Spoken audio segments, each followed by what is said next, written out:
പലപ്പോഴും മുട്ടുവേദനയായി വരുന്ന രോഗികളോട് അവരുടെ സ്റ്റേജ് രണ്ടാമത്തെയോ മൂന്നാമത്തെ സ്റ്റേജ് ആണെങ്കിൽ നമ്മൾ അസുഖം മാറുന്ന രീതിയിൽ PRP ട്രീറ്റ്മെൻറ്റ് അതായത് റീജനറേറ്റീവ് ട്രീറ്റ്മെൻറ്റ് സജസ്റ്റ് ചെയ്യും. അപ്പോൾ പലപ്പോഴും പല രോഗികളും പറയുന്നൊരു മറുപടി ഉണ്ട്. ഒന്നുകിൽ ഞങ്ങൾ ഓൾറെഡി PRP ട്രീറ്റ്മെൻറ്റ് ചെയ്താണ്, ഒരു മാറ്റവും ഇല്ല, അല്ലെങ്കിൽ എൻ്റെ തൊട്ടടുത്ത വീട്ടിലുള്ള ആൾക്കാർക്ക് ചെയ്തിട്ടുണ്ട്, ഒരു മാറ്റവും ഇല്ല എന്നുള്ള കാര്യങ്ങൾ സാധാരണ പറയാറുണ്ട്.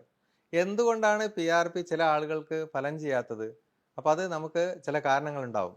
അപ്പോൾ എന്താണ് അത്തരത്തിലുള്ള കാരണങ്ങളെന്ന് നമുക്കൊന്ന് വിശദമായി ചർച്ച ചെയ്യാം. ഞാൻ doctor Nishad, consultant pain physician, cortex spine and pain care, Kozhikode.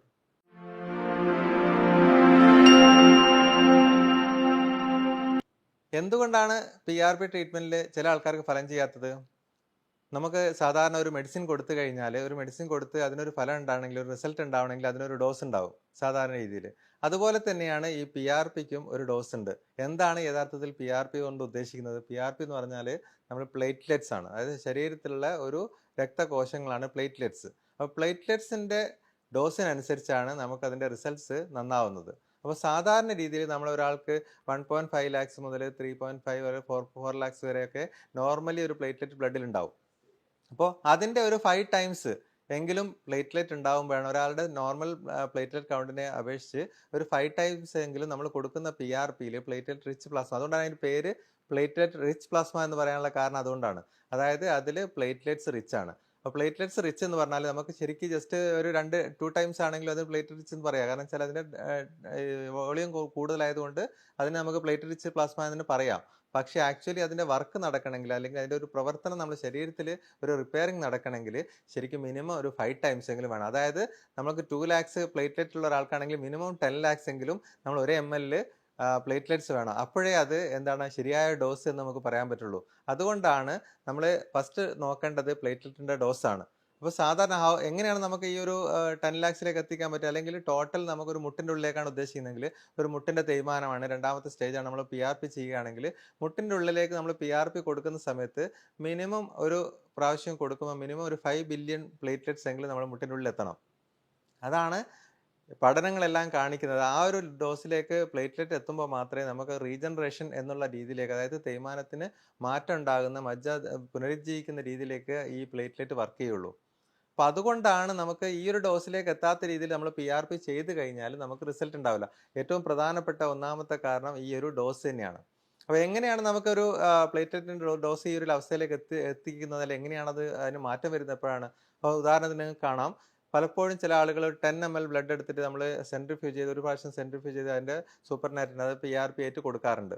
അപ്പോൾ അതിലുള്ള പ്രശ്നം വെച്ചാൽ നമുക്ക് വളരെ കുറഞ്ഞ ഒരു ജസ്റ്റ് ഡബിൾ ദി കൗണ്ടേ ഉണ്ടാവുള്ളൂ. അപ്പോൾ 2.5 ലാക്സ് ആണ് 5 ലാക്സിലേക്ക് എത്തിയിട്ടുണ്ടാവുള്ളൂ. അപ്പോൾ അതുകൊണ്ട് അത്തരത്തിൽ നമ്മൾ PRP കൊടുത്തു കഴിഞ്ഞാൽ ഒരിക്കലും അത് വർക്ക് ചെയ്യില്ല. അത് വർക്ക് ചെയ്യാൻ പെയിന് കുറച്ച് കുറേ ഉണ്ടാവും, പക്ഷേ ഒരിക്കലും അത് റീജനറേഷൻ എന്നുള്ള രീതിയിലേക്ക് അത് വരില്ല.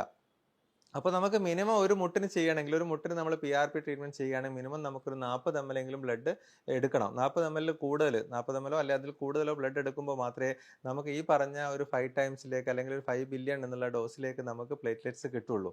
അപ്പോൾ ഏറ്റവും പ്രധാനം ഒരു കാരണം അത് തന്നെയാണ്. അതായത് നമ്മൾ എടുക്കുന്ന ബ്ലഡിൻ്റെ അളവ് കൃത്യമായിട്ടുണ്ടാവണം. രണ്ടാമത്തത് ചെയ്യുന്ന സെൻട്രിഫ്യൂജ്, നമ്മൾ ഉപയോഗിക്കുന്ന മെഷീനും സെൻട്രിഫ്യൂജ് മെഷീനും, അല്ലെങ്കിൽ അതിൻ്റെ എത്ര പ്രാവശ്യം ചെയ്യുന്നു, അപ്പോൾ ഡബിൾ സെൻട്രിഫ്യൂജ് എന്ന് പറയും, 2 പ്രാവശ്യം സെൻട്രിഫ്യൂജ് ചെയ്തെടുക്കണം. അപ്പോൾ അത്തരത്തിൽ ചെയ്യുന്ന സമയത്ത് നമുക്ക് കൗണ്ട് വീണ്ടും കൂടും. അപ്പോൾ നമ്മൾ ഉപയോഗിക്കുന്ന കിറ്റ്, അതുപോലെ തന്നെ നമ്മൾ എടുക്കുന്ന ബ്ലഡിൻ്റെ അളവ്, നമ്മൾ ഉപയോഗിക്കുന്ന സെൻട്രിഫ്യൂഗേഷൻ മെത്തേഡ്, ഇതെല്ലാം അനുസരിച്ചാണ് നമുക്ക് പ്ലേറ്റ്ലെറ്റിൻ്റെ ഫൈനൽ നമ്മൾ ഇഞ്ചെക്ട് ചെയ്യുന്ന പ്ലേറ്റ്ലെറ്റ്സിൻ്റെ അളവ് കൃത്യമായിട്ട് കിട്ടുന്നത്. അപ്പോൾ അത് ഏറ്റവും പ്രധാനം അതാണ്. നമ്മൾ ചെയ്തത് അങ്ങനെ തന്നെയാണോ എന്നുള്ളത് നമുക്ക് നോക്കേണ്ടി വരും. അപ്പോൾ നമുക്ക് ഇഫക്റ്റീവ് അല്ല എന്ന് പറയുന്നതിന് മുന്നേ ഒരു കാരണം അതാണ്. രണ്ടാമത്തെ കാരണം നമ്മുടെ എങ്ങനെ കൊടുത്തു എന്നുള്ളതാണ്. നമുക്ക് പ്ലേറ്റ്ലെറ്റ് നമ്മൾ നല്ലപോലെ പ്രിപ്പയർ ചെയ്തു, ഈ പറഞ്ഞ കൗണ്ടിൽ തന്നെ നമ്മൾ പ്ലേറ്റ്ലെറ്റ് പ്രിപ്പയർ ചെയ്തു. പക്ഷേ നമുക്ക് എന്താണ് ചെയ്തത്, നമ്മൾ ബ്ലൈൻഡായിട്ട് ഇഞ്ചക്ഷൻ കൊടുക്കുകയാണെങ്കിൽ, ഇപ്പോൾ എത്ര എക്സ്പീരിയൻസ്ഡ് ആയിട്ടുള്ള ആൾക്കാർ ചെയ്താലും നമ്മൾ എക്സ്റേയുടെയോ അല്ലെങ്കിൽ അൾട്രാസൗണ്ടിൻ്റെയോ സഹായത്തോടെ അല്ലാതെ ചെയ്യുന്ന സമയത്ത് എല്ലാ പഠനങ്ങളും കാണിക്കുന്ന ഒരു 50% അത് പുറത്താണെന്നുള്ളതാണ്. അപ്പോൾ അത് കൃത്യമായിട്ട് നമുക്ക് ആവശ്യമുള്ള ഇടത്തിൽ എത്തണം. നമ്മൾ കൃത്യമായ ഡോസ് ആണെങ്കിലും അത് കൃത്യമായിട്ട് അസുഖമുള്ള ഇടത്തിൽ എത്തുമ്പോൾ മാത്രമേ അത് വർക്ക് ചെയ്യുള്ളൂ. അപ്പോൾ നമുക്ക് മുട്ടിൻ്റെ ഉള്ളിലേക്കാണെങ്കിൽ മുട്ടിൻ്റെ ഉള്ളിൽ ആ മജ്ജ ദ്രവിച്ചു പോയ ഭാഗത്തേക്ക്, അല്ലെങ്കിൽ കാർട്ടിലേജ് ദ്രവിച്ചു പോയ ഭാഗത്തേക്ക് നമുക്ക് ഈ PRP എത്തിക്കഴിഞ്ഞാൽ അത് വർക്ക് ചെയ്യും. അപ്പോൾ അതാണ് രണ്ടാമത്തെ കാര്യം, നമ്മൾ ഇമേജ് ഗൈഡൻസിൽ ചെയ്യണം എന്നുള്ളതാണ് പ്രധാനം. മൂന്നാമത്തെ കാരണം എന്താ വെച്ചാൽ, നമ്മൾ മറ്റുള്ള അസുഖങ്ങൾ, അല്ലെങ്കിൽ നമ്മൾ കഴിച്ചുകൊണ്ടിരിക്കുന്ന മരുന്നുകൾ, അത് PRPനെ ബാധിക്കും. അത് പ്രധാനപ്പെട്ട ഒരു ഘടകമാണ്. പലപ്പോഴും നമ്മൾ PRP ട്രീറ്റ്മെന്റ് ചെയ്യുമ്പോൾ മറ്റുള്ള മെഡിസിൻസ് എന്തെങ്കിലും എടുക്കുന്നുണ്ടോ എന്ന് ചോദിക്കാതെ നമ്മൾ നേരിട്ട് ചെയ്യുകയാണെങ്കിൽ ഈ ഒരു പ്രശ്നം വരാറുണ്ട്. ഉദാഹരണത്തിന് സ്റ്റീറോയിഡ് കഴിക്കുന്ന ആൾക്കാർ, ഇപ്പോൾ വാതസംബന്ധമായ അസുഖങ്ങൾക്ക് സാധാരണ സ്റ്റീറോയിഡ് മരുന്ന് എടുക്കുന്ന ആൾക്കാരുണ്ടാവും. അപ്പോൾ അത്തരത്തിലുള്ള ആൾക്കാർക്ക് PRP വർക്ക് ചെയ്യില്ല.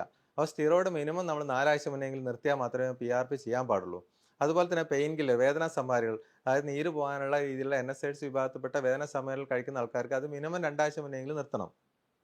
അല്ലാതെ നമ്മൾ PRP ചെയ്യാൻ പാടില്ല. കാരണം ഇത് രണ്ടും ഈ PRPയുടെ ഇഫക്റ്റിനെ ബ്ലോക്ക് ചെയ്യുന്ന, നമ്മൾ പ്ലേറ്റ്ലെറ്റ് നമ്മുടെ ശരീരത്തിലേക്ക് കൊടുക്കുമ്പോൾ അതിന്റെ ഇഫക്റ്റ് ബ്ലോക്ക് ചെയ്യുന്ന മെഡിസിൻസ് ആണ്. അപ്പോൾ അത് നമ്മൾ ഒഴിവാക്കണം. അത് ഒഴിവാക്കിയിട്ടുണ്ടെന്ന് ഉറപ്പുവരുത്തണം. പിന്നെ ഉള്ളത് ഹാർട്ട് സംബന്ധമായ അസുഖങ്ങളാണ്. അപ്പോൾ ഹാർട്ട് സംബന്ധമായ അസുഖമുള്ള ആൾക്കാർ രക്തം കട്ട പിടിക്കാതിരിക്കാനുള്ള ക്ലോപ്പിഡോഗിൽ, എക്കോസ്പ്രിൻ പോലെയുള്ള മരുന്നുകൾ കഴിക്കുന്ന ആളുകളുണ്ടാവും. അപ്പോൾ ഇത് ഇത് ആന്റി പ്ലേറ്റ്ലെറ്റ്സ് എന്നാണ് ഈ ഗ്രൂപ്പ് അറിയപ്പെടുന്നത്. അത് പ്ലേറ്റ്ലെറ്റിനെ ബ്ലോക്ക് ചെയ്യുന്ന മെഡിസിൻസ് ആണ്. അപ്പോൾ ഇത്തരത്തിലുള്ള മെഡിസിൻ കഴിക്കുന്ന ആൾക്കാർക്ക് നമുക്ക് ഈ PRP ഇഫക്റ്റീവ് ആവില്ല. അപ്പോൾ എന്താ ചെയ്യുക, ഈ ക്ലോപ്പിഡോഗിൽ എടുക്കുന്ന ആൾക്കാരാണെങ്കിൽ മിനിമം നമുക്ക് 4 ആഴ്ചയെങ്കിലും നമ്മൾ നിർത്തണം. 2 ആഴ്ചയിൽ കൂടുതൽ നിർബന്ധമായും നിർത്തണം. 4 ആഴ്ച നിർത്തുകയാണ് ഏറ്റവും നല്ലത് എപ്പോഴും അതാണ്. അപ്പോൾ അത് പലപ്പോഴും കാർഡിയോളജിസ്റ്റ് സമ്മതിക്കില്ല. കാരണം ക്ലോപ്പിഡോഗിൽ ഇത്രയും സമയം നിർത്താൻ പറ്റില്ല. അപ്പോൾ നമുക്കുള്ളത് എക്കോസ്പ്രിൻ ആണ്. എക്കോസ്പ്രിൻ ആണെങ്കിൽ നമുക്ക് കണ്ടിന്യൂ ചെയ്തുകൊണ്ട് തന്നെ PRP ചെയ്യാൻ പറ്റും. പക്ഷേ എക്കോസ്പ്രിൻ കഴിക്കുന്ന ആൾക്കാരിൽ നമുക്ക് പ്രധാനമായിട്ടും എക്കോസ്പ്രിൻ ബാധിക്കുന്നത് ഈ പ്ലേറ്റ്ലെറ്റിന്റെ ഡോസിനാണ്. അപ്പോൾ നമ്മൾ എന്താ ചെയ്യേണ്ടത് വെച്ചാൽ കൂടുതൽ ബ്ലഡ് എടുക്കേണ്ടി വരും. അപ്പോൾ സാധാരണ ആൾക്കാർക്ക് നമ്മൾ 40 ml എടുത്തിട്ടാണ് PRP ഉണ്ടാക്കുന്നതെങ്കിൽ ഈ എക്കോസ്പ്രിൻ കഴിക്കുന്ന ആൾക്കാർക്ക് നമ്മൾ 60 ml ബ്ലഡ് എടുത്തിട്ട് PRP ഉണ്ടാക്കുകയാണെങ്കിൽ അത് ഈക്വലി മറ്റുള്ള ആൾക്കാരെ പോലെ തന്നെ വർക്ക് ചെയ്യും. അപ്പോൾ അത്തരത്തിലുള്ള മരുന്ന് കഴിക്കുന്നതിന് അതിനനുസരിച്ച് നമ്മൾ ഡോസ് കൂട്ടൽ പ്രധാനമാണ്. അപ്പോൾ ഇത്തരത്തിലുള്ള കാര്യങ്ങൾ, അപ്പോൾ പേഷ്യന്റ് സ്റ്റീറോയിഡ് എടുക്കുന്നുണ്ടോ, പെയിൻ കില്ലേഴ്സ് എടുക്കുന്നുണ്ടോ, അല്ലെങ്കിൽ ഹാർട്ട് സംബന്ധമായ മെഡിസിൻ എടുക്കുന്നുണ്ടെങ്കിൽ അതിൻ്റെയൊക്കെ നോക്കിയിട്ട് അതിനനുസരിച്ച് നമ്മൾ PRP മോഡിഫിക്കേഷനും അതിൻ്റെ ടൈമിങ് നമ്മൾ എപ്പോൾ ചെയ്യണം എന്നുള്ള ടൈമിംഗ് എല്ലാം നമ്മൾ നിശ്ചയിക്കേണ്ടതാണ്. അപ്പോൾ ഇതാണ് ഒരു ഫെയിലിയറിനുള്ള ഒരു കാരണം. അപ്പോൾ മൂന്നാമത്തെ കാരണം ഇതാണ്.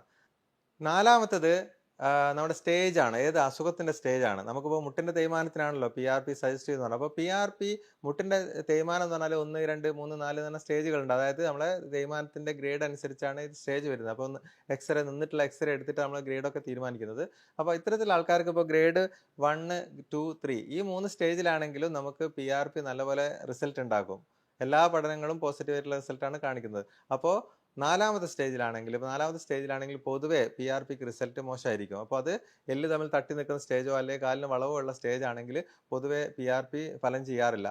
എങ്കിലും നമ്മൾ പ്രായം കുറവുള്ള ആൾക്കാർ, ഇപ്പോൾ 40, 45, 50 വയസ്സൊക്കെ ഉള്ള ആൾക്കാർക്കാണെങ്കിൽ നമുക്കിപ്പോൾ സർജറി ചെയ്യാനുള്ള ടൈം ആയിട്ടില്ല, അവർക്ക് മുട്ടിൻ്റെ തേയ്മാനമുണ്ട്, 4ാമത്തെ സ്റ്റേജിലാണ്. അങ്ങനെയാണെങ്കിൽ നമുക്ക് ഈ റീജനറേറ്റീവ് ട്രീറ്റ്മെന്റ് അല്ലെങ്കിൽ PRP ട്രീറ്റ്മെന്റ് ട്രയലായിട്ട് എടുക്കാവുന്നതാണ്. പക്ഷെ അത് എടുക്കുമ്പോൾ, ആ ട്രീറ്റ്മെന്റ് എടുക്കുമ്പോൾ നമ്മൾ മനസ്സിലാക്കേണ്ട കാര്യം, ഈ 2ാമത്തെയോ 3ാമത്തെയോ സ്റ്റേജിലുള്ള ആൾക്കാർക്ക് കിട്ടുന്ന പോലെയുള്ള ഒരു റിസൾട്ട് ഒരിക്കലും നമ്മൾ 4ാമത്തെ സ്റ്റേജിൽ പ്രതീക്ഷിക്കരുത്.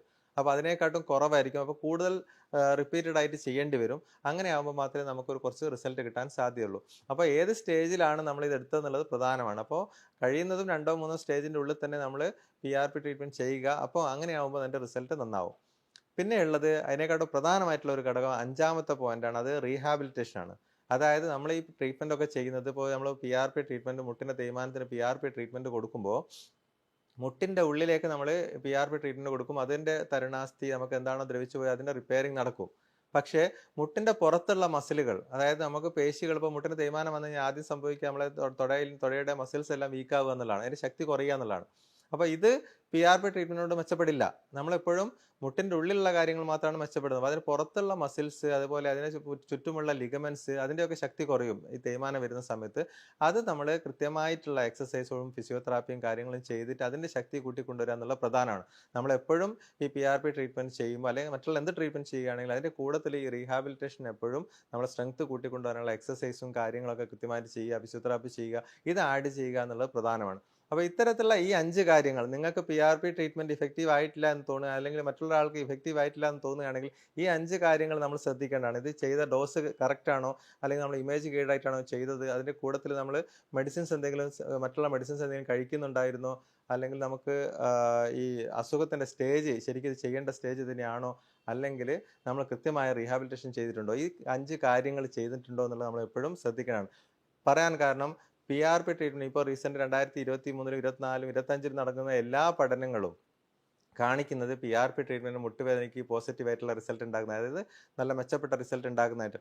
മുമ്പ് നടന്ന പല പഠനങ്ങളും നെഗറ്റീവായിട്ട് വന്നിട്ടുണ്ട്. നമ്മൾ പലപ്പോഴും പലരും കാണിക്കാറുണ്ട്. ഈ റാൻഡമൈസ്ഡ് കൺട്രോൾ ട്രയൽ ചെയ്തിട്ട് മുട്ടുവേദനയ്ക്ക് മാറ്റമില്ലാന്നാണല്ലോ പറയുന്നത്. അപ്പോൾ PRP ചെയ്തിട്ട് കാര്യമില്ല എന്നുള്ളത് പലതും പറയാറുണ്ട്. ഏതൊക്കെ സ്റ്റഡീസ് ആണോ നമുക്ക് മൊത്തത്തിൽ 145 സ്റ്റഡീസ് ഉണ്ടെങ്കിൽ അതിൽ 10ഓ 15ഓ സ്റ്റഡീസാണ് നെഗറ്റീവായിട്ടുള്ള റിസൾട്ട് വന്നത്. അപ്പോൾ ആ 15 സ്റ്റഡീസിലും ഈ പ്ലേറ്റ്ലെറ്റിൻ്റെ അളവ്, പ്ലേറ്റ്ലെറ്റ് കൗണ്ട് കുറവായിരുന്നു. എല്ലാവരും 10 ml ട്യൂബ് വെച്ചിട്ടുള്ള കിറ്റ് ഉപയോഗിച്ച് ചെയ്ത ആൾക്കാരാണ്. അല്ലെങ്കിൽ അവരുടെ പ്ലേറ്റ്ലെറ്റ് അവർ മെൻഷൻ ചെയ്തിട്ടേ ഇല്ല. എത്രയാണ് പ്ലേറ്റ്ലെറ്റ് ഡോസ് എന്നുള്ളത് മെൻഷൻ ചെയ്തില്ല. അത്തരത്തിലുള്ള പഠനങ്ങളാണ് ഈ നെഗറ്റീവ് ആയിട്ടുള്ള റിസൾട്ട് കാണിച്ചത്. ബാക്കിയുള്ള എല്ലാ സ്റ്റഡികളും ലോകത്ത് മൊത്തം നടന്നിട്ടുള്ള എല്ലാ സ്റ്റഡികളും കാണിക്കുന്നത് പോസിറ്റീവ് ആയിട്ടുള്ള റിസൾട്ടാണ്. അതുകൊണ്ട് തന്നെ ഇന്ന് ഈ മുട്ടിൻ്റെ തേയ്മാനത്തിന് PRP ട്രീറ്റ്മെൻറ്റ് ലെവൽ 1 എവിഡൻസ് ഉള്ള ഒരു ട്രീറ്റ്മെൻ്റ് ആയിട്ടാണ് പരിഗണിക്കപ്പെടുന്നത്.